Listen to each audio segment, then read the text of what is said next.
I think we can all agree that the current chaotic events in France are violent riots, regardless of how the country slipped into chaos and all the justifications for and against the rioters' acts. Nevertheless, there is something which always catches my attention after every security event in Europe, and that is how polarized the discussion gets, as one part puts all the blame on the migrants and refugees, and the other side insists unlimited migration has nothing to do with the instability, warning instead of the rise of the far right groups. As a Syrian living in Germany, I'm sick and tired of being used as a punch bowl for political scores from both sides.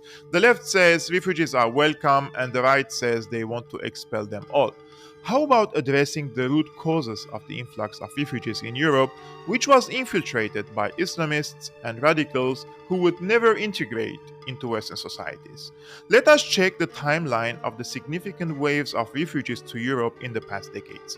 In 2011, the foolish leaders of Europe led a coalition of NATO states against Libya, bombed the country to ashes, supported the Islamists to fight against Gaddafi, and eventually they murdered the leader of the North African country, who warned Europe 10 days before the NATO invasion in March 2011 that Libya plays an important role in the security of the Mediterranean and that if he is removed by the NATO-backed Islamists, millions will march from Africa to France and Italy. But the media told us Gaddafi is bluffing and he is insane for stating the obvious. Now tell me, who was correct and who was foolish? The same thing happened in the Middle East. After destroying Iraq and killing Saddam Hussein and Gaddafi, the criminal cabal in Washington, London, and in some European countries came after Syria's Bashar al-Assad, and they triggered a proxy war which created an unprecedented refugee crisis. 5 million refugees and 7 million internally displaced people.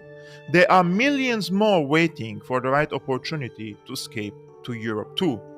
What drives me crazy is that Western politicians either do not learn from their mistakes or they simply do not care.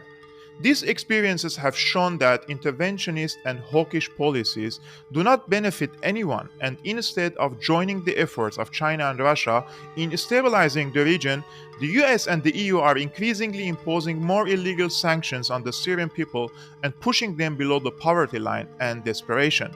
So, who is creating the migration refugee crisis here? To the Western left, I say, instead of helping the refugees after they arrive in your country, help them stay in their home countries by simply not destroying their livelihoods and investing in stability and job opportunities. And to the Western right, I say, instead of blaming the refugees for all your problems, understand that nobody wants to leave everything behind and risk his life to arrive in Europe unless the conditions that your politicians created in their countries are unbearable. Personally, I haven't heard of any Syrian refugees in Europe before the US led regime change war against Damascus in 2011. Have you?